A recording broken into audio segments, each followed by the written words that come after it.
اور اسی طریقے پر اگر ہم دیکھیں تو مشابہ اور کون سی چیز ہوگی، یہ ساری چیزیں سمجھ لیجئے حلال ہے. جو بکرا یا بکری، دمبا، بھیڑ، اونٹ، اونٹنی اور لہذا گائے، بیل، بھینس اس کی نسل کے جو ہیں تو وہ حلال ہو گئے مشابہ.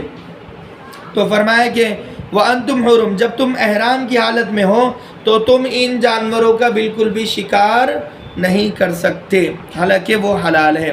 فرمایا ان اللہ یحکم ما یرید، یقیناً اللہ وہی کرتا ہے جو چاہتا ہے، جو ارادہ کرتا ہے اللہ وہ کرتا ہے. ہوتا ہے نا بہت سارے لوگ کہتے ہیں بھئی جانور کو ذبح کیوں کر رہے ہو، بیچارہ بے قصور ہے. تو یہاں پر اللہ تبارک و تعالیٰ فرماتا ہے اللہ کا حکم ہوا تو ہم ذبح کر رہے ہیں، اس کا سب سے بڑا جواب یہ ہونا چاہیے. اور اگر جان کی بات کی جائے تو سبزی ترکاریوں میں بھی تو جان ہوتی ہے. جو لوگ ویج ہوتے ہیں یعنی ویجیٹیرین ہوتے ہیں، جو سبزی ترکاری کھاتے ہیں، مثال کے طور پر غیر مسلم ہوتے ہیں تو زیادہ تر ویجیٹیبلز وہ کھاتے ہیں، گوشت نہیں کھاتے بالکل بھی. تو وہ جو ویجیٹیبلز اور ویجیٹیرین ہوتے ہیں تو وہ سبزیوں میں بھی تو جان ہوتی ہے. سائنس سے ثابت ہے اور قرآن سے بھی ثابت ہے. سورہ رحمان میں آگے آئے گا تو آپ کے سمجھ میں آئے گا. تو اگر جاندار کی بات کی جائے تو سبزیوں میں بھی جان ہوتی ہے، تو اس حساب سے پھر کوئی سبزی بھی نہیں کھا سکتا، ٹماٹر بھی نہیں کھا سکتا اور کوتمیر بھی نہیں کھا سکتا، اس کے علاوہ بہت ساری چیزیں نہیں کھا سکتا. تو ظالم تو بھئی آپ بھی ہے جو آپ ویجیٹیرین ہو، تو ویج میں بھی تو جان ہوتی ہے، نان ویج میں جیسے آپ کہہ رہے ہو جان ہوتی ہے، اور جو چوپائے ہیں مویشی ہے اس میں جان ہوتی ہے. تو ظاہر سی بات ہے بھئی اللہ کا حکم ہے، اس میں بحث نہیں کرنا، ہمیں کھانے کے لیے کہا ہم کھائیں گے، بات وہاں پر ختم ہو جاتی ہے. تو یہاں پر فرمایا کہ یا ایھا الذین آمنوا لا تحلوا شعائر اللہ، اے ایمان والو تم اللہ کی نشانیوں کی بے حرمتی نہ کرو. کون کون سی نشانی ہے اللہ تبارک و تعالیٰ کی؟ شاعر اسلام.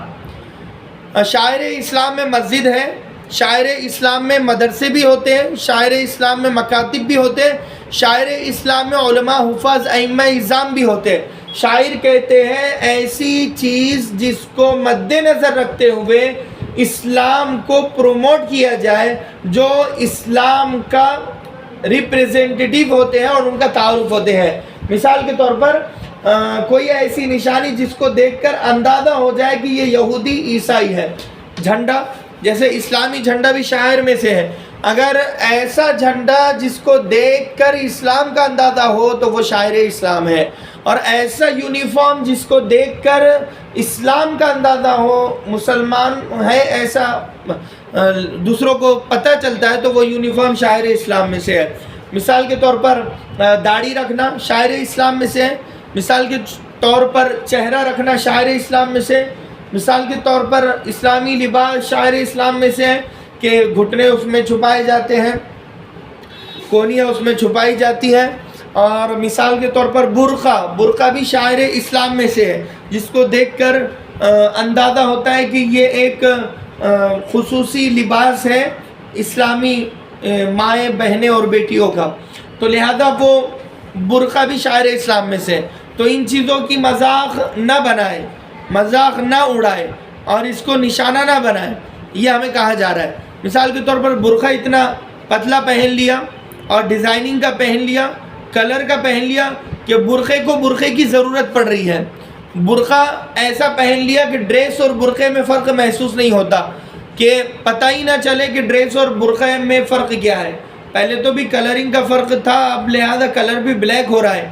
تو اس حساب سے برقعے اور ڈریس میں بہت کم فرق ہے، کیونکہ ڈریس میں بھی کلر ہوتا ہے، ڈریس میں بھی ڈیزائننگ ہوتی ہے. تو برقعے میں بھی کلر بھی ہے، برقعے میں بھی ڈیزائننگ شیپ ہے، اور ڈریس میں خد و خال نظر آتے ہیں. ڈریس فٹنگ ٹائپ میں ہوتا ہے اور ڈھیلا ڈھالا نہیں ہوتا. تو آج کے جو برقعے ہیں، لیٹسٹ برقعے، وہ برقعے بھی فٹ ہوتے ہیں جس میں خد و خال نظر آتے ہیں اور ڈھیلے ڈھالے نہیں ہوتے. تو ڈریس اور برقعے میں زیادہ فرق نہیں رہا. امام غزالی رحمۃ اللہ علیہ فرماتے ہیں کہ برقع ایسا ہو کہ جس کو دیکھ کر علماء کرام نے لکھا ہے عمر کا اندازہ نہ ہو، یعنی عورت جوان ہے یا بوڑھی ہے، اتنا ڈھیلا برقع ہو اور اتنا موٹا برقع ہو کہ آنکھ بھی چھپ جائے، ناخن بھی چھپ جائے اور چال سے بھی پتہ نہ چلے. اگر آپ جوان ہیں تو اس کے باوجود آپ راستے کے حقوق میں عورتوں کو بتایا گیا ہے کہ آپ کی چال ایسی ہو کہ چال سے کوئی بھی جوانی کا اندازہ نہ لگا سکے. چال ایسی آپ کی ہو جو بڑھاپے والی چال ہو. جان بوجھ کر کچھ لوگ ایکٹنگ کرتے ہیں. تو امام غزالی رحمۃ اللہ علیہ نے یہاں پر فرمایا کہ ایک جوان خوبصورت عورت کا بوڑھا بننے کی ایکٹنگ کرنا راستے پر، فرمایا کہ یہ عمل اللہ تبارک و تعالیٰ کو اتنا پسند آتا ہے کہ اللہ تبارک و تعالیٰ جنت کی حوروں کا سردار ایسی عورتوں کو بنائے گا جو عورتیں اس طریقے سے زندگی لائف اسٹائل ان کا ہوتا تھا کہ ہے وہ جوان اور خوبصورت مگر بیہیویئر سے اور چال ڈھال سے وہ بوڑھی سے کم نظر نہ آئے. بوڑھی کی چال انہوں نے اپنائی ہوئی ہے، بڑھاپے کی ان کی لینگویج انہوں نے اپنائی ہوئی ہے. باضابطہ عورتوں میں ہوتا بھی یہ ہے کہ جوان عورتیں ہوتی ہیں تو ان کے بات کرنے کا انداز الگ ہوتا ہے، بوڑھی عورتوں کے بات کرنے کا انداز الگ ہوتا ہے.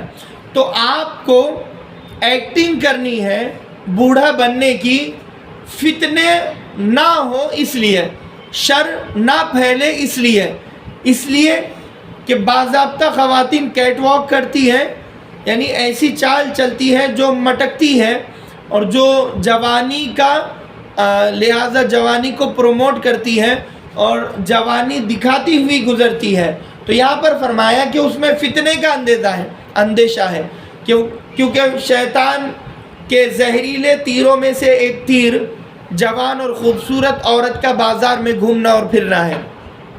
تو یہاں پر فرمایا کہ بازار کی زینت آپ بن سکتے ہیں، منع نہیں ہے، لیکن ایسی بنے کہ دیکھنے والے دیکھ ہی نہ سکے، پتہ ہی نہ لگا سکے کہ یہ جوان ہے یا بوڑھی ہے. برقع ڈھیلا ہو، کلر میں نہ ہو، فیشن میں نہ ہو، ڈیزائننگ شیپ نہ ہو اور لہٰذا اس میں یعنی چھل چھلاوٹ نہ ہو. اس میں مثال کے طور پر آپ دھوپ میں نکل رہے ہیں تو برقعے کے جو نگ ہے، جو ڈائمنڈ ہے اور جو اس میں ڈیزائننگ ہے وہ چمک رہی ہے اور کسی اور پر اس کا عکس پڑ رہا ہے اور اس کا آئینے کی چھاپ پڑ رہی ہے، آئینے کا سایہ پڑ رہا ہے یا ایک مخصوص روشنی اس کے برقعے سے نکل رہی ہے اور وہ روشنی کسی غیر مرد پر پڑ جائے، کسی غیر کی دکان پر چلے جائے اور غیر آپ کو دیکھ لے، تو یہاں پر فرمایا کہ یہ شیطان کے زہریلے تیروں میں سے ایک بن چکی ہے. ایک مرد کو بھٹکایا، مرد کو گناہ کرنے پر مجبور کرنے کا گناہ اس عورت کے سر پر رکھا جائے گا. تو لہذا شیطان سب سے زیادہ خوش ہوتا ہے ایسی عورت سے جو بازار میں گھومتی پھرتی ہو اور مٹکتی ہو اور جو فٹ کپڑے پہنتی ہو اور جو برقع ڈیزائننگ شیپ میں اور ایک لیٹسٹ ورژن میں پہنتی ہو. تو ایسے برقعوں سے اپنے آپ کو بچائے. یہ شاعر اسلام کا مذاق اڑانا ہے. اور اسی طریقے سے مردوں کو بھی میں کہوں گا جو اسلامی لباس کا مذاق اڑاتے ہیں، اور مساجد کے ذمہ داروں کو بھی اس بات پر کہوں گا جو مساجد شاعر اسلام ہے تو اس کو آپ نے فنکشن ہال بنا کر رکھ دیا. مساجد کو ایسی ڈیزائننگ میں بنایا، ایسی کلرنگ کی ہے کہ وہ مسجد کم اور ایک فنکشن ہال زیادہ لگتا ہے. تو مساجد میں لہذا پی او پی کرنے کو ضروری سمجھا اور مساجد میں ڈیزائننگ کو ضروری سمجھا. مساجد میں لیٹسٹ ٹوٹیاں بٹھا دی اور وضو خانہ اچھا کر دیا، ٹائلز بٹھا دی اور مساجد میں اے سی بٹھا دی، مساجد میں کانچ کے دروازے بٹھا دیے اور مساجد میں سلائڈنگ ونڈو بٹھا دی. لیٹسٹ ورلڈ کو، ڈیجیٹل چیزوں کو آپ فالو کر رہے ہو تو یہ مساجد کی روحانیت کو ختم کرنا ہے، مساجد کی نورانیت کو ختم کرنا ہے، شاعر اسلام کا مذاق اڑانا ہے. مساجد میں لائٹنگیں سجا دی تو یہ شاعر اسلام. اسی طریقے سے میں نکاح پر کہوں گا کہ نکاح بھی شاعر اسلام ہے. دلہا بننا ایک بڑا اعزاز ہے. دلہا آپ بنے ہو لیکن ایسے بنے ہو جہیز لے کر بنے ہو. اور